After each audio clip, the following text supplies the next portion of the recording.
Hi. Can we just do the dancing the rest of the day? My name is Jenny, and I am not an SEO expert or a marketing expert. So I just wanted to get that off my chest because it's been very stressful. I tried last night cramming for SEO on Wikipedia and on SEO mods, and it just failed. Since I'm a noob to SEO and SEO Moz Con, I thought I'd just give you a little bit of background, tiny bit of background from where I'm coming from and my perspective. And are there any designers in the house? Yay, there's a few. How about people who work with designers? Ah, thank you. Okay, now I feel a little better.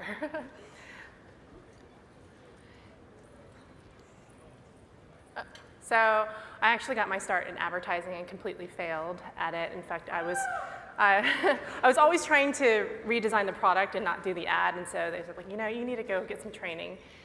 From there, I studied product design and went to a mid-level, mid-size design boutique doing systems for the Olympic bid cities, which was really fun and exciting. And then I took this giant leap into digital design at Microsoft and helped ship 2 versions of the operating system that millions of people around the world use, which is really incredible.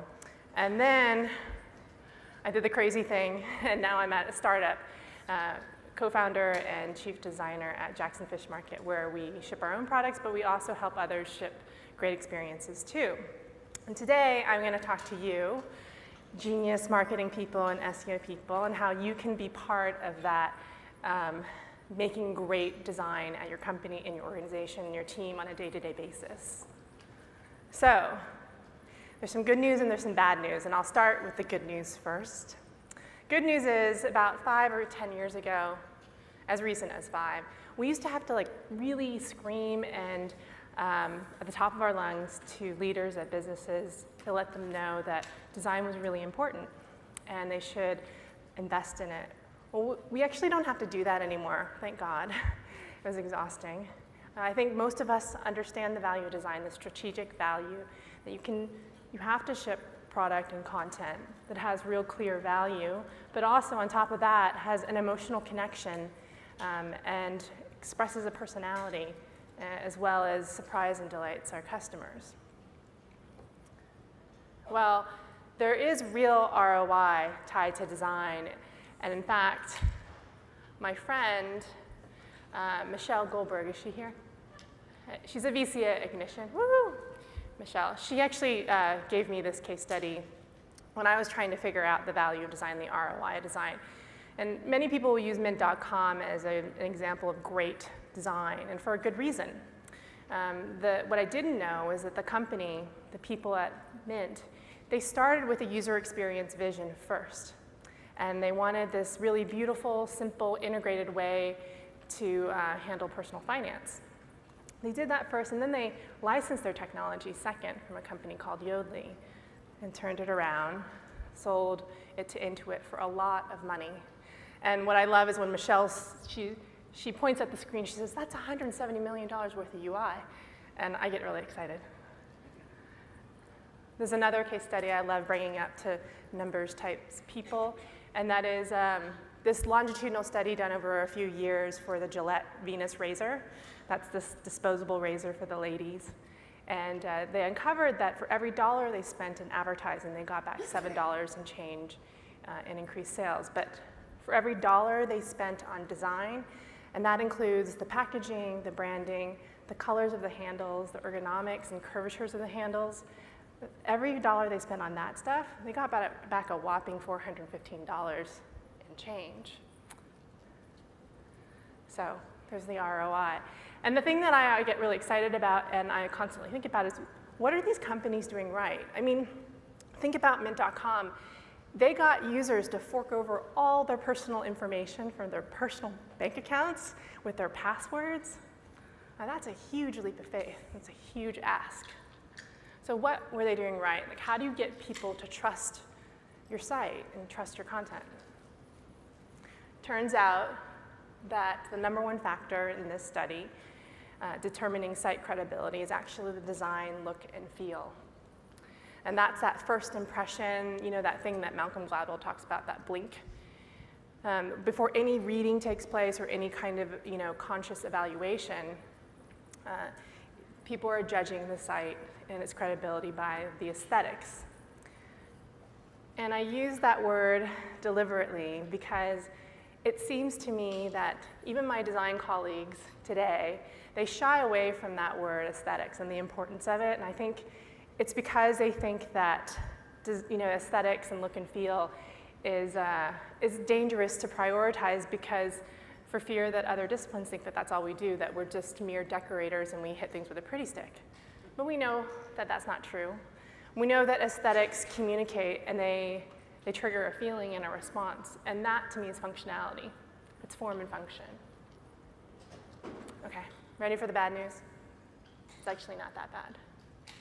So the bad news is it's really hard, and I think we really struggle with how we get to great design. Like, how do we evaluate if a design is really good or really bad? And there's metrics for performance, for even usability. We have standards for that and how useful something is, but we don't quite have metrics on determining if a site is beautiful or if it delights somebody. At least not a standard way we do that. On top of that, I hear colleagues who struggle a lot with how they communicate and work with designers and how they gain that talent in-house and how they build it. That seems to be a constant struggle, especially when the leaders at the top, they're telling us, we want great design, we want great designed products.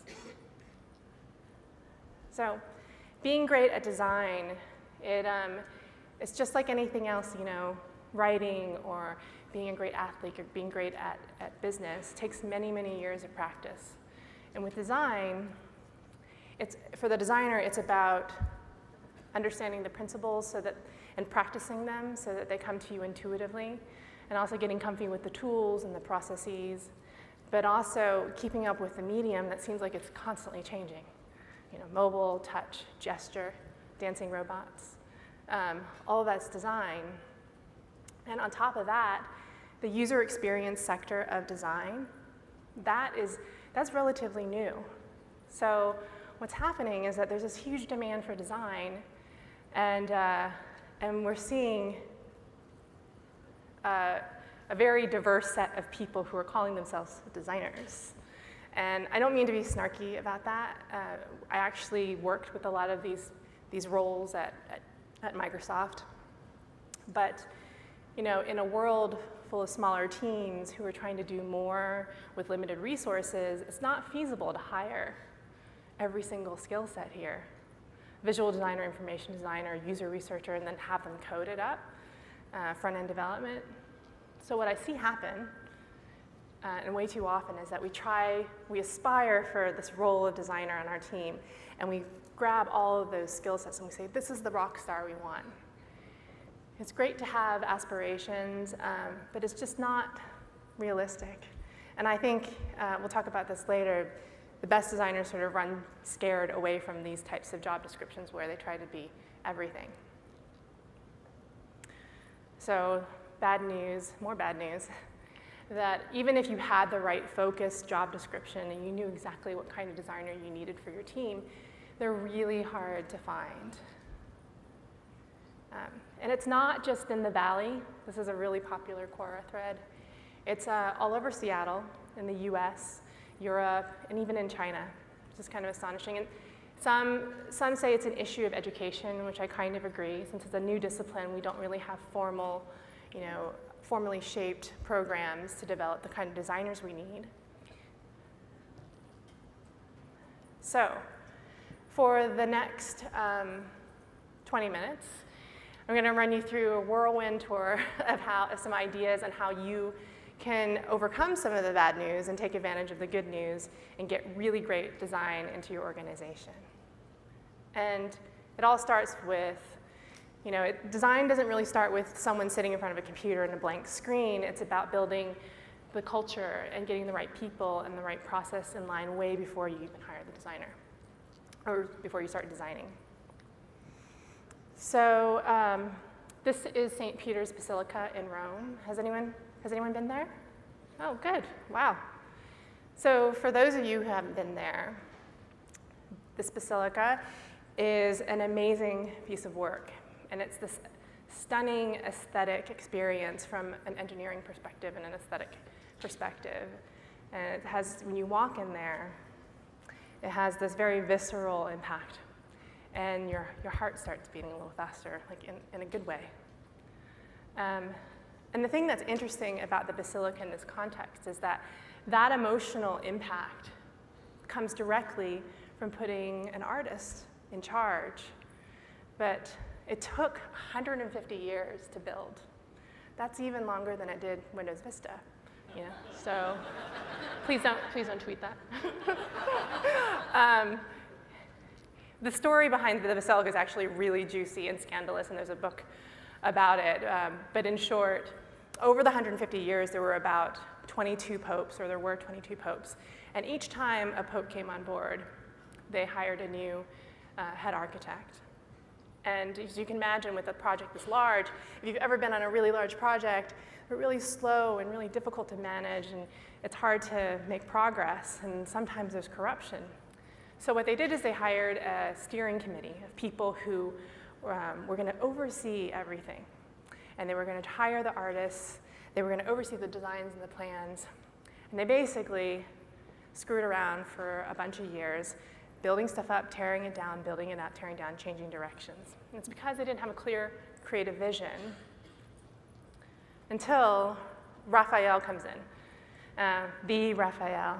He comes in, the Pope recognizes how amazing his talent is. And Raphael comes in, he looks at the frescoes, and he says, these aren't up to quality, they're crap. And he orders for them to be destroyed immediately, and for all the painters who have spent their life's work painting them to be fired.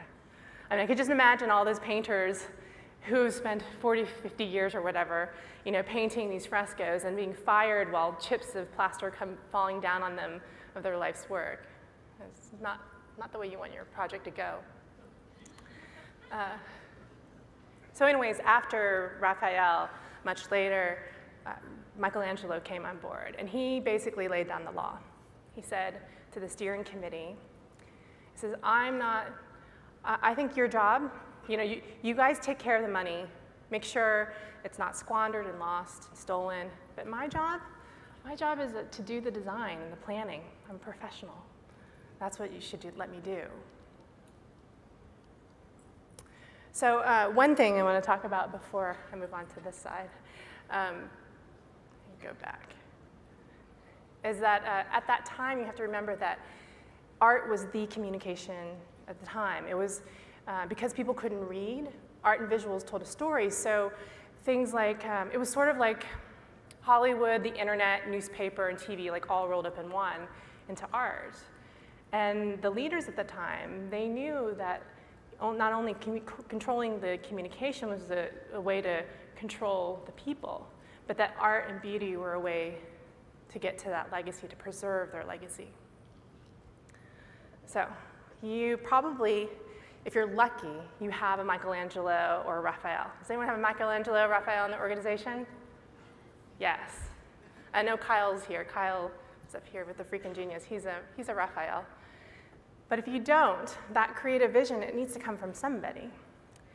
And so my ask here is that because there's such a shortage of designers coming into our field, that we help the more junior, the people, and I call them the delicate flowers, because I don't know what it is about junior designers, but they just seem like delicate flowers to me that I stomp on sometimes by accident.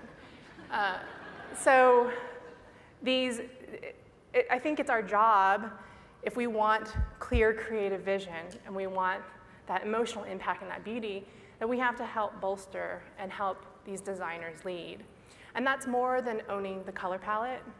That's, in my experience, I've experimented with taking junior designers and empowering them and having them own certain things, like having them own the way that the office looks, the physical expression of the brand and the aesthetics, and have them own the internal communications. And I've seen a lot of your pitch decks and your presentations. Please have them own your pitch decks and presentations. I insist that you should. So this is what it looks like when a designer embraces that idea in the offices at Etsy in New York. So if you're a designer, be great and lead. And if you're not, find one and help them be great and lead. They need help because they're delicate flowers, remember? So back to that crazy job description of expecting everything from a designer, expecting them to do the user research and the product definition and the UI design and then to code it up, the front-end development. Well, if you want to get down to it, I don't have time to get into the hiring process, but the way I like to think of it first is a very contentious issue about designers and whether they should code. Well, a lot of designers code, but they're really bad at it. And it's not what they were trained to do. So in most cases, my general advice is that don't find a designer who can code. Find an engineer who loves design and have them be part of the design team. You see amazing results from that. Now, when it comes to interaction design and visual design, fortunately, these kinds of roles, even though they have different backgrounds, it's more and more common to find one person who can do both of these. But it's not likely that they're really great at both of them. They're usually better at one than the other because that's what they trained in. So the way I like to think about it is what's the right fit for your team?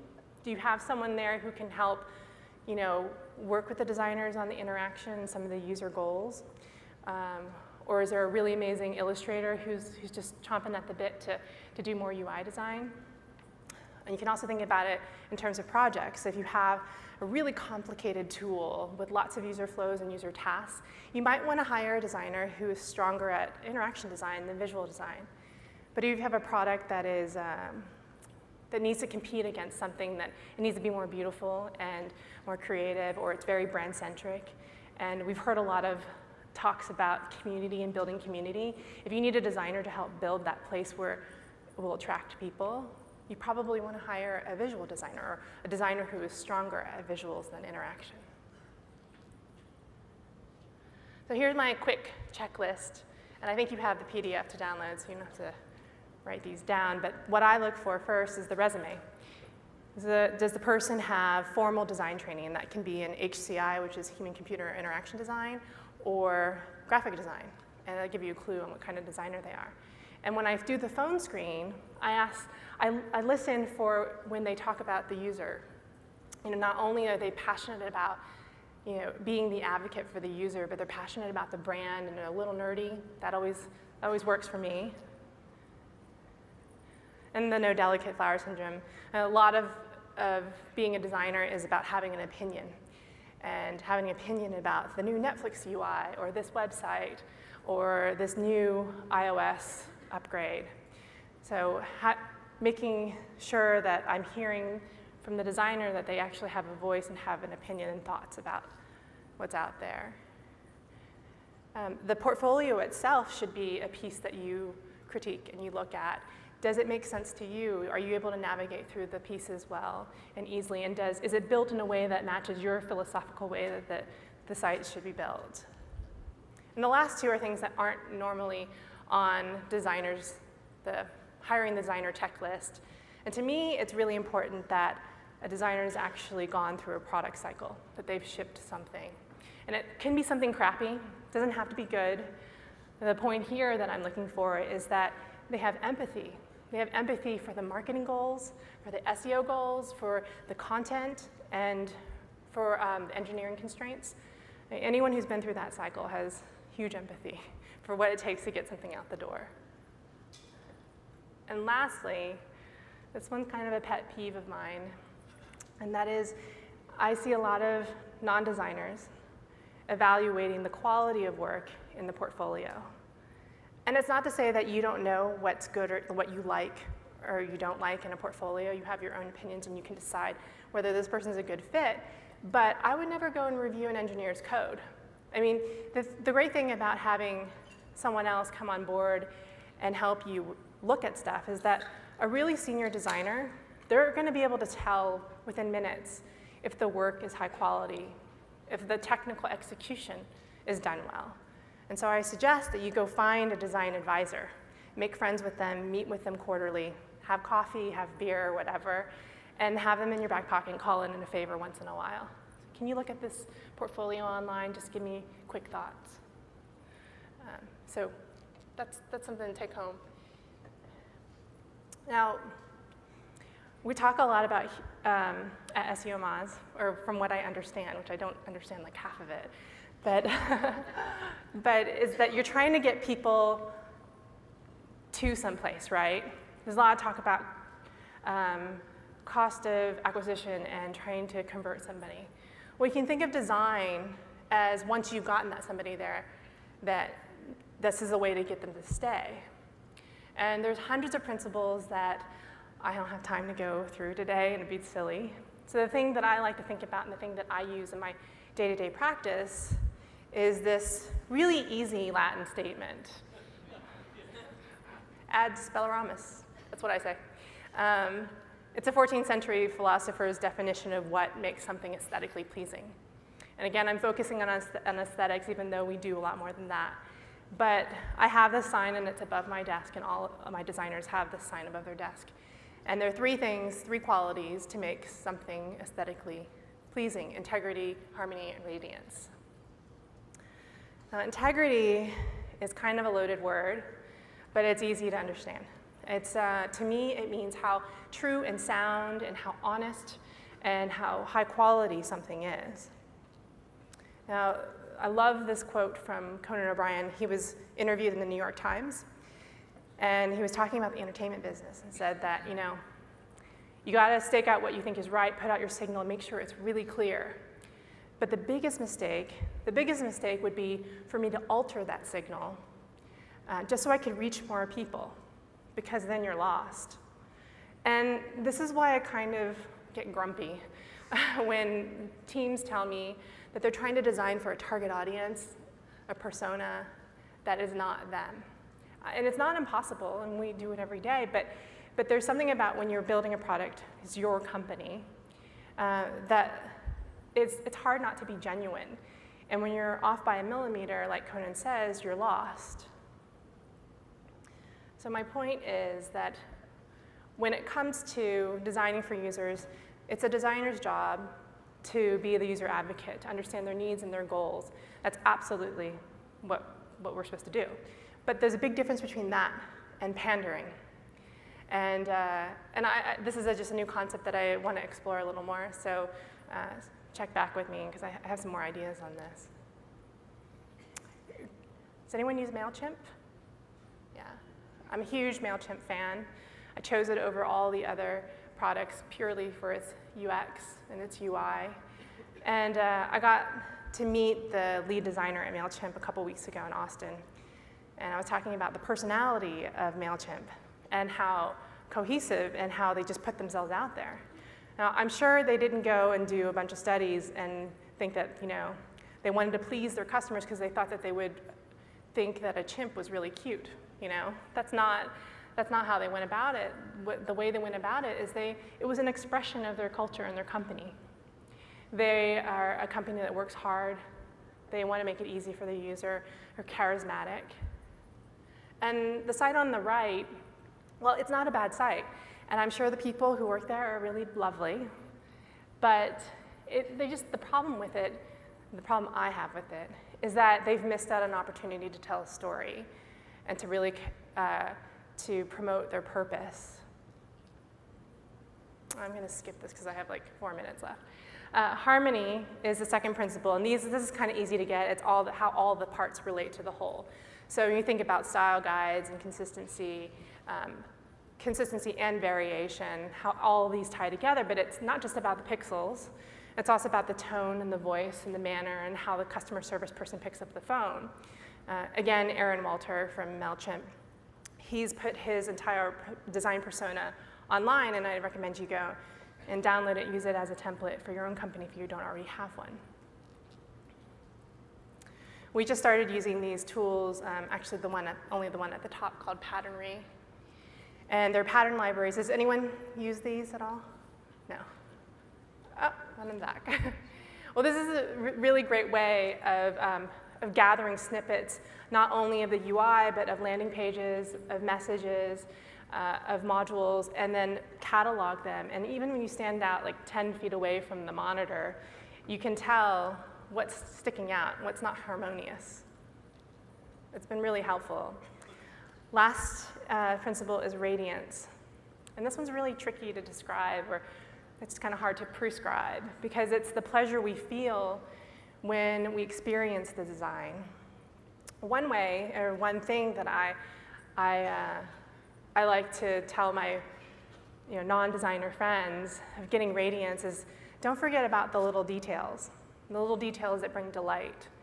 So this is, we just redesigned our website, so you won't see this on our site anymore, but we used to have this header, this little street scene, and every time we were launching a product, the scaffolding would go up right in front of a black and white storefront. And then when we launched the product, the scaffolding would come down, and the store would come to life.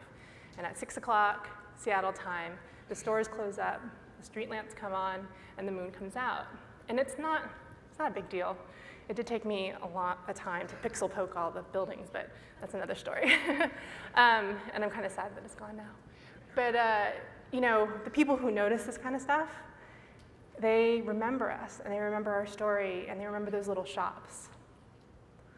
There's a lot of examples at this site called littlebigdetails.com to gather some information.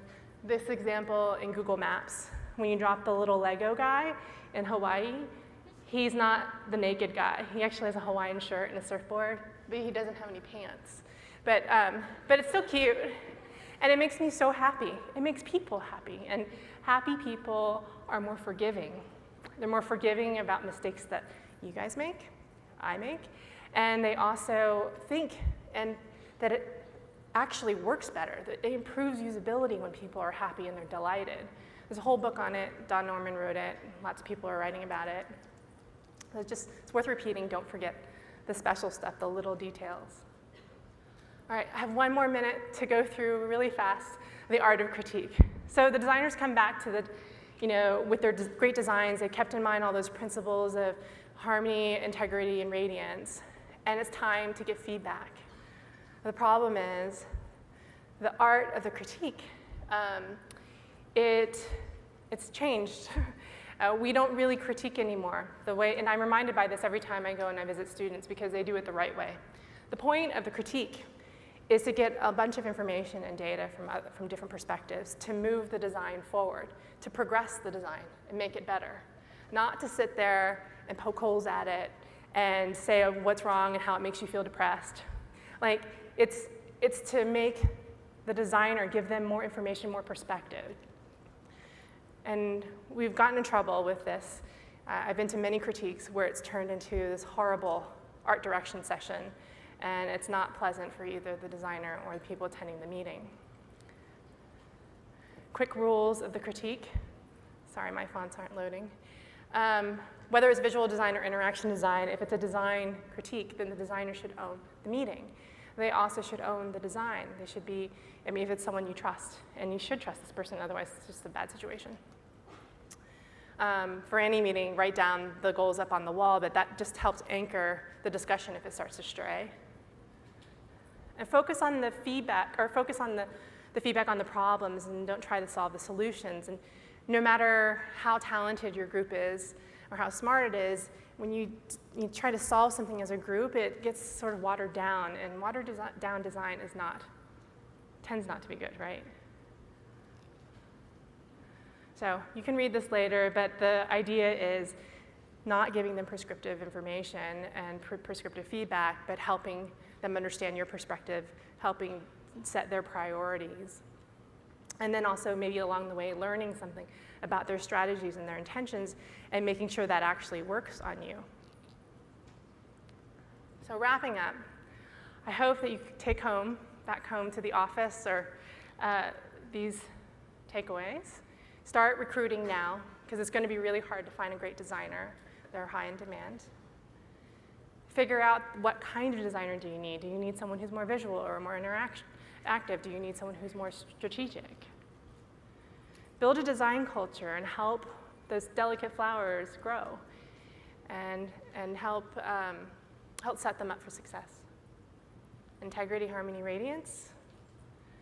And respect your user, respect the content, but don't pander the design. And lastly, practice the art of the real critique where you're progressing the design forward. All right, thank you so much for listening.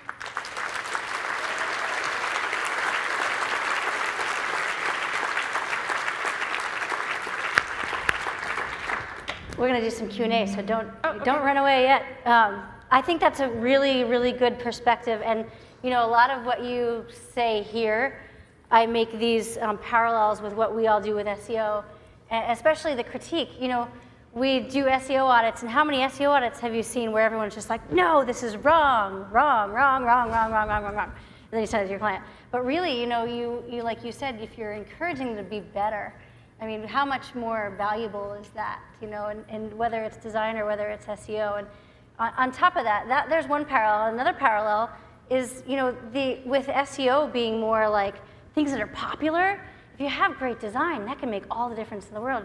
Maybe your content might even suck, but your design could be great and you could do really well, right? So, but anyway, we're going to do some questions. I think, Rand, are you the, the first hand I see? Hey. Hi. Hi, Jenny. That was amazing. Thanks. So I'm very curious about this talent challenge in particular. What items would you recommend? What do you put in a job description that appeals to a designer, that says to the right kinds of designers, the great people out there, this is going to be a company where I want to go work? And likewise, what turns them off? Yeah, I think the best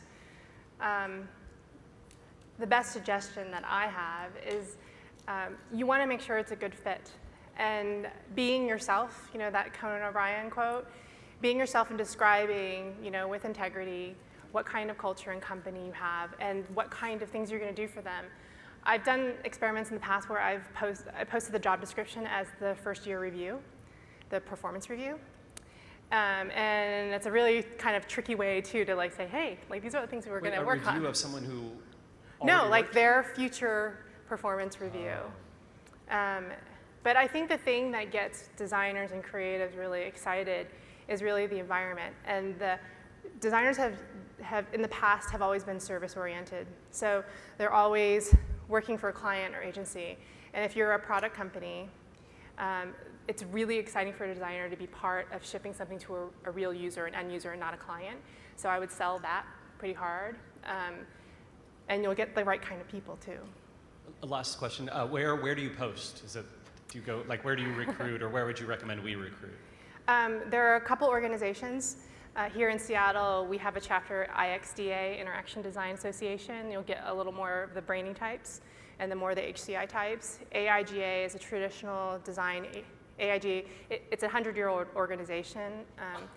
And they typically have the more graphic designers, the more creative types, who are eager to get into technology, but they are a little gun shy. They don't think they have what it takes. So going to those, they have meetups every month. Those are two great places. Hey, over here. Yeah. Hi. Hi, It's a Mike. really deep voice. Love it. The mic is tricking you. Anyway, so my question essentially is, strategy and creative kind of like sit at odds with each other a lot. And in my experience working with creative people, one thing before I say any of that, your presentation was awesome. And I like that you were the only presenter that used serif fonts and you made them look great. Yeah, Bodoni really classes it up. But anyway, so my question is, it kind of plays to that conversation about the art of critique. How do we work better with creative people where we can actually get our changes, you know, made? Like, they always feel like what we want to do is very intrusive to their design. So how do we speak to them better to make that work? It's a really good question. It really, to me, it's a matter of trust. Like if you don't trust the decisions that your designer is making based on the goals that you set forward, then that's really not a great situation to be in.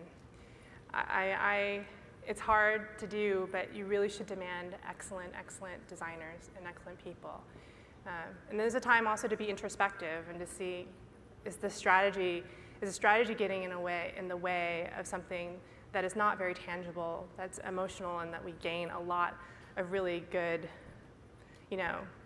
good juju. So,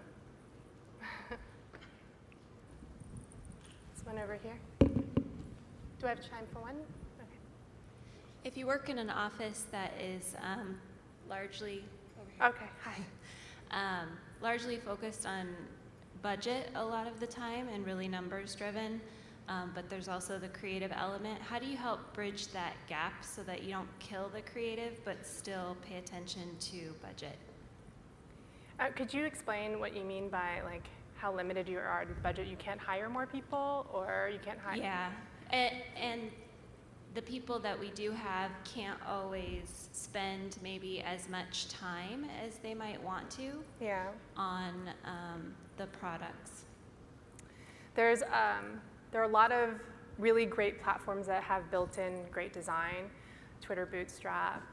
If you're building mobile apps, you can sort of lean on the native controls and the native look and feel for certain experiences. But I don't really have a good answer to your question. I think it's kind of the thing that you have to, if it's really important to have great creative, that you've just got to convince somebody at the top to increase the budget, to invest in that more. I mean, it's some of the ROI stuff in the beginning. That's the kind of stuff that I send people. And I have some extra research if you want me to send that to you, just email me. One more? Hi, as a manager of a designer, personally I've got no experience with design, but I'm really passionate about good quality design. I'm unsure as to how much time to give them for research around a design. Like if I give them a project of a wireframe, mock up some designs for a wireframe, Yeah. how do I balance research against outcome? What level of designers are you talking about? Mid, Mid-level. junior, mid-level? Mid-level, but they're independent, like they're in-house sole designer. So And are they doing kinds of research, ethnography research, or just like just look around. dorking and, around on the yeah, web? like I try and give them good direction with sites that we like or resonate well with our community already. But just in terms of balancing their research time against outcomes, like when like a lot of people have been saying, we're driven by figures and dollars and Yeah. time. How do we know as a manager what is enough time for a design? Like, is there a benchmark?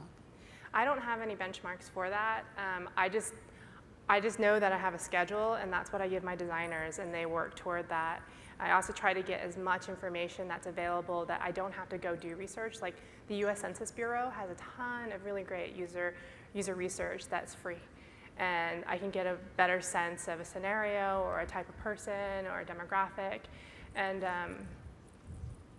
that's helpful, just getting that kind of free stuff and front loading that and giving that to them so they don't have to go do it on their own. Right. One more? Yeah. Hi, Hi. Derek. How does Derek's a a designer... designer. He's Yes. an art director at SEO Moz. Hey guys. And he's responsible for the awesome robot. That stuff. Dodgy robot. How does the in-house designer build design integrity for the individual department? So like for critiques, how do we build that integrity to gain confidence in our team to maybe gain that veto power? Well, you're the boss over there for the designers, so I think you guys have done a fabulous job, and I'm not just kissing your ass. I really do think that you put your personality or company culture out there, and that can be a scary thing to do. I think maybe your next step might be to set some standards, using the pattern library, creating templates, giving everyone at SEO Moz really great tools so that they can express the vision and the creative that comes from what you started. All right. I think that's it. Thank you. It was really great. Thank you. Thank you.